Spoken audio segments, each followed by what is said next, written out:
Hi guys! Nandito lang ako. Nag-aantay ng asawa ko kasi magla-lunch kami dito sa paborito namin na restaurant. So nag-aantay lang ako dito sa lobby. Sasabihin ko lang sa inyo guys ha. Alam naman ninyo, kamag-anak man yan o abangers ko. Mabait ako, basta mabait din sa akin. Pero pag salbahe sa akin, salbahe din ako. At saka yung hindi ako sinusuportahan, hindi rin ako magbibigay. Bakit ako magbibigay? Sila lang ang bibigyan ko ng suporta ng pera, pero hindi ako masuportahan sa mga journey ko sa Reels at saka sa YouTube. So, ganyan ako ha. Diretsahan ako magsalita, hindi ako nagpapaligoy-ligoy. Kasi, kasabihan nga totoo nga daw yung kasabihan. Kahit kamag-anak mo, o kapitbahay mo, hindi ka susuportahan yan. Ang magsusuporta sa'yo, sa akin nga pala, sa akin. Ang magsusuporta sa akin, sa journey ko, sa vlogs ko, ang ibang mga tao na hindi ko kakilala. Kilala ko lang sila sa social media. So sila yung mga tinuturing kong kamag-anak at kaibigan. Kasi dyan ako nagkaroon ng lakas ng loob sa kanila, sa inyo mga angel ko. Although mayroon naman kamag-anak na talagang nagsusuporta sa akin, kaya naman hindi naman ako humihinto ng suporta sa kanila. Ng linggo-linggo, mayroon ng iba naman dyan na ay talagang pira lang ang kailangan sa akin. So, sana huwag ninyo gawin sa mga kamag-anak ninyo o kaibigan ninyo. Ito ay payo ko sa lahat. Kung mayroon kayong kamag-anak o kaibigan na tumutulong sa inyo o nagba-vlogs katulad ko, huwag ninyong pabayaan. Kasi dito sa amin sa ibang bansa, ako, okay lang naman ako. Pero syempre nagtatrabaho pa rin ako, naglilinis ako para meron akong maitulong sa mga bangers ko, sa mga kamag-anak ko, yung hindi ako inaabuso. Pero kung inaabuso ako, ay hindi ako tutulong.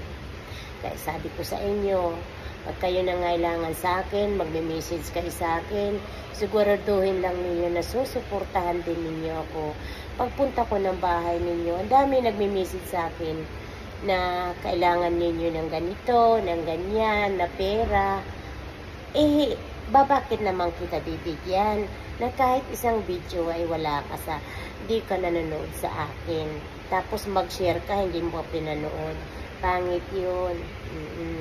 Kamag-anak man kita, o abangers kita, o angel kita, dapat sa tamang panonood sa mga pinapalo ninyo. Kahit sinong paluin ninyo mga vloggers, tapusin nyo yung videos, panoorin nyo, huwag nyo i-skip yung ad.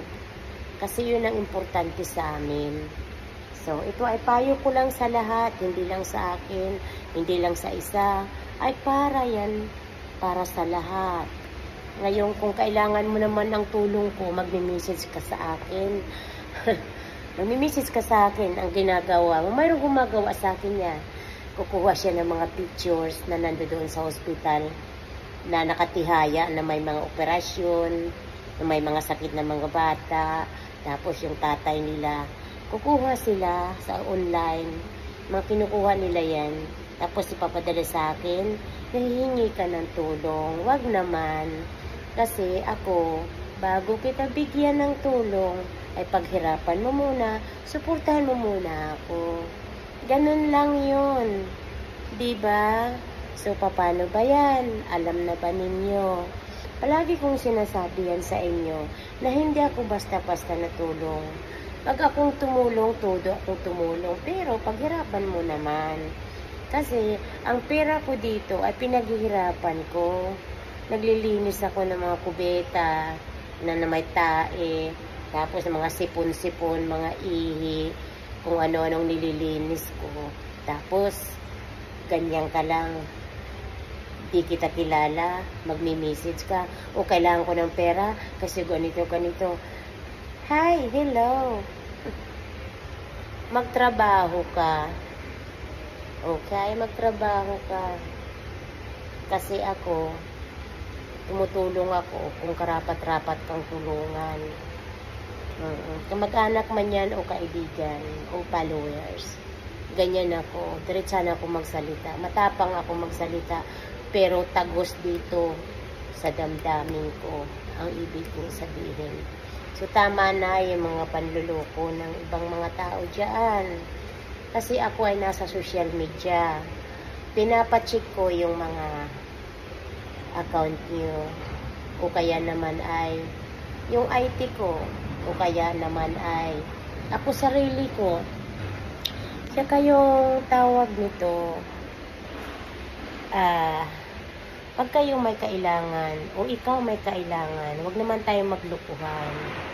Huwag tayong maglukuhan kasi kung tulungan kita, ang pera ko ay pinaghihirapan ko dito. Kaya gusto ko ibigay sa taong deserving sa akin. Ngayon kung magmamalaki ka, meron kang ipagmamalaki, ay bakit mo pa ako kailangan hingian ng tulong? Diba? So, ganun lang yun. Kasi dito sa amin sa Australia, kapag tinulungan ka, pagkatapos hindi mo naman pinahalagahan yung tulong sa'yo, ay hindi na yan uulitin ng tulong.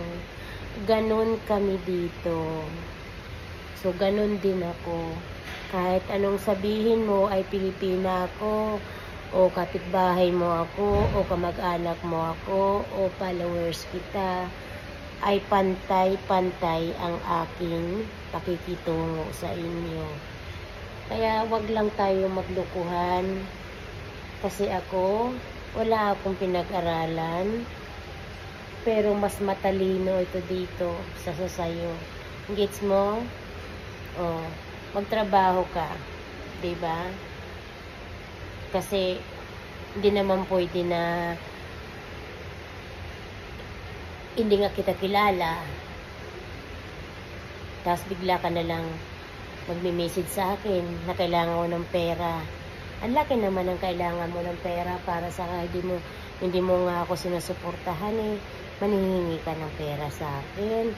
Kailangan mo ng pampabubong, kailangan mo ng cellphone, kailangan mo ng papunta sa hospital kasi nga may sakit yung kayo doon o sino pa naman yun. Ulul, mga kinuha mo lang yun sa hospital, kinuha mo lang yun sa mga online para manloko ka. Kaya kayo dyan, yung mga nagre-reels, saka nagbablog, huwag kayong basta-basta tutulong kung kayo man ay tumulong at mayroon humingi sa inyo. Alamin nyo muna kung siya ay nagsusuporta sa'yo, although sige kung kaya nyo, tulungan nyo. Pero kung manonood lang siya ng videos mo, pagkatapos hihingi na ng tulong na ganitong kahalaga at walang hinto sa kahihingi ng tulong, abay, panluluko na yan. So, tandaan nyo guys pag gusto niya akong kausapin, ang messenger ko, ako ay nakikipag-usap sa boses, hindi sa type. So, maraming salamat. Although, mag-subscribe kayo sa akin sa YouTube channel ko at sa Reels ko din. Pero mas more on YouTube. Paghirapan din ninyo, o ikaw, na palagi kang humingi sa akin ng pera. Paghirapan mo, patunayan mo kung ikaw ay deserving ng tulong ko. Thank you for watching.